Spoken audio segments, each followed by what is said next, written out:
Do you know that there exists a creature so tough, so unbelievably resilient, that it can survive the vacuum of space, endure radiation that would kill a human instantly, freeze for decades, dry out completely, and still come back to life as if nothing happened? And no, it's not a superhero. It's not a mythical beast. It's not even visible to the naked eye. It's something far smaller, something ancient, something almost indestructible. Tonight, on Echoes of the Wild, we journey into the microscopic world to uncover the secrets of one of the toughest life forms ever discovered, the tardigrade. Before we dive into this astonishing story of survival, make sure you subscribe to Echoes of the Wild and comment your favorite animal below. Your support helps us continue telling the untold stories of Earth's most extraordinary creatures. Now, let's begin. A creature smaller than a grain of sand. Imagine a world within a drop of water.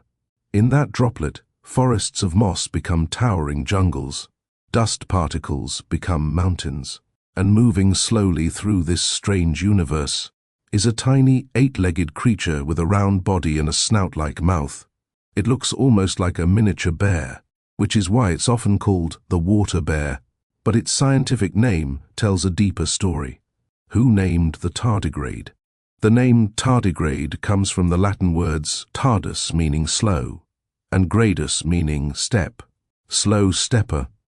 In 1773, a German zoologist named Johann August Ephraim Goes was examining moss under a microscope when he saw something strange moving between the plant cells.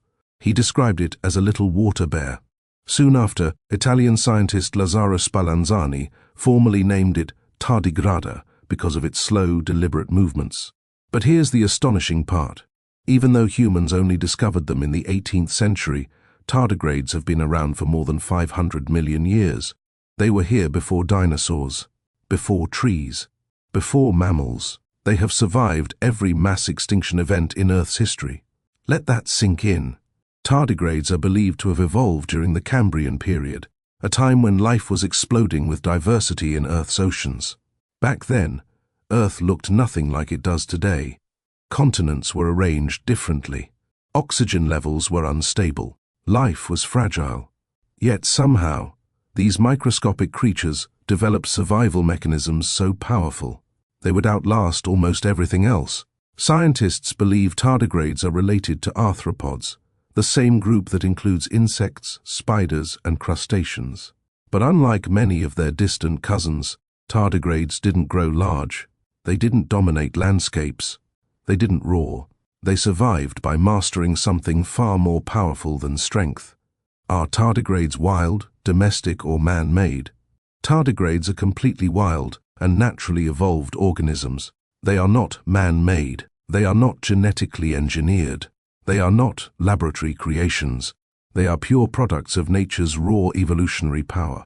And they are found almost everywhere. Where are tardigrades found today? You don't have to travel to the Amazon rainforest. You don't need to explore the deep ocean. Tardigrades are probably closer than you think. They live in moss, on sidewalks, in backyard soil, on mountain peaks, in deep ocean trenches, in Antarctica, in tropical rainforests, even in hot springs.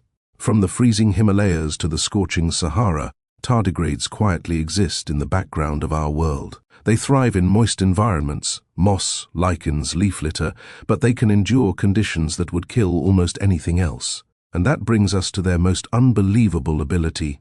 The secret of their survival is that when conditions become extreme, when there is no water, extreme cold, intense heat or radiation, the tardigrade performs a biological miracle. It enters a state called cryptobiosis. In this state, it loses almost all its water. Its metabolism drops to nearly zero. It curls into a dry, lifeless ball called a ton. It appears dead, but it isn't. Years later, even decades later, if water returns, it rehydrates, unfolds, and walks away, alive. Scientists have revived tardigrades after being frozen at -200 degrees Celsius, heated above 150 degrees Celsius, exposed to the vacuum of space, bombarded with radiation, crushed under immense pressure. In 2007, tardigrades were sent into outer space. They survived direct exposure to cosmic radiation and vacuum.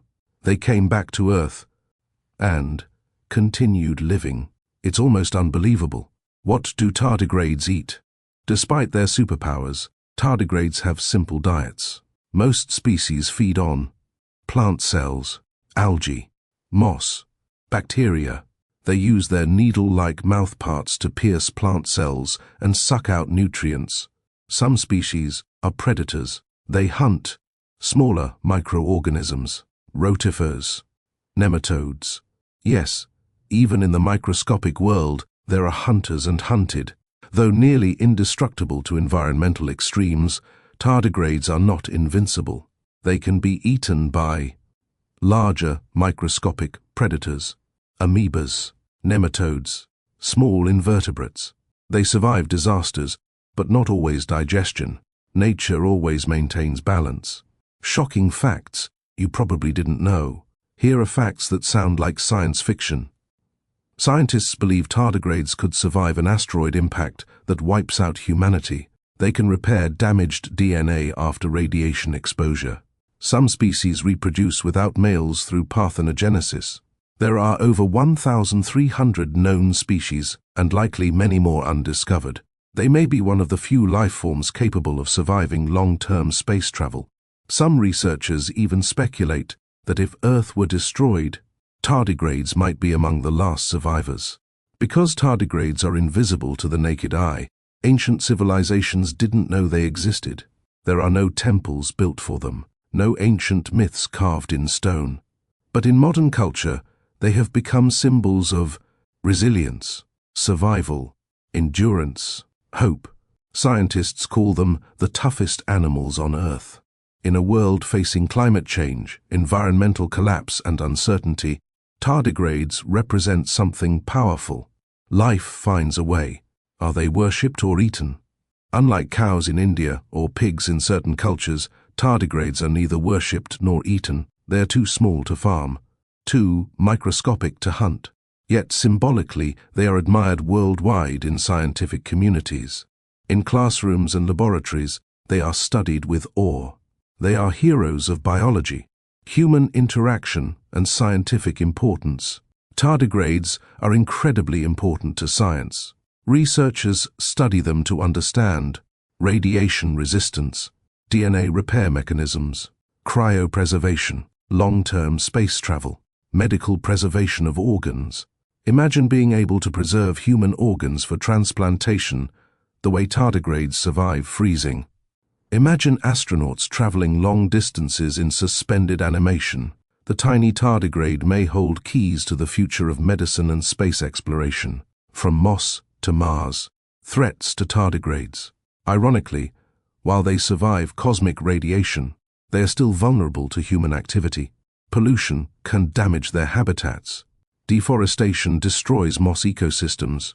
Climate change alters moisture cycles. Even the toughest creature on Earth depends on fragile ecosystems. And here's something humbling. If moss disappears, so do they. Their strength lies in adaptation, but not immunity to ecological collapse. Tardigrades remind us of something profound. Strength does not always roar. Sometimes strength is microscopic, quiet, patient. They survived 5 mass extinctions. They outlived dinosaurs. They may outlive us. And yet, most people walk past them every day without knowing they exist. That's the beauty of nature. It hides miracles in plain sight. Emotional reflection. Think about this. Right now, somewhere in a patch of moss, a tardigrade might be drying up, waiting for rain, waiting for life to return, waiting for the world to become gentle again. And when it does, it will wake up. It won't complain. It won't celebrate. It will simply continue. There's something poetic about that. In a chaotic world, the smallest creature teaches the biggest lesson. Endure, adapt, survive. Final call to action. If this story amazed you, make sure to like this video and subscribe to Echoes of the Wild for more powerful stories from the animal kingdom. And now I want to hear from you. What animal should we explore next? Comment your favorite animal below. Because here on Echoes of the Wild, we don't just tell stories. We uncover the extraordinary lives hidden within our world. Until next time, stay curious, stay wild.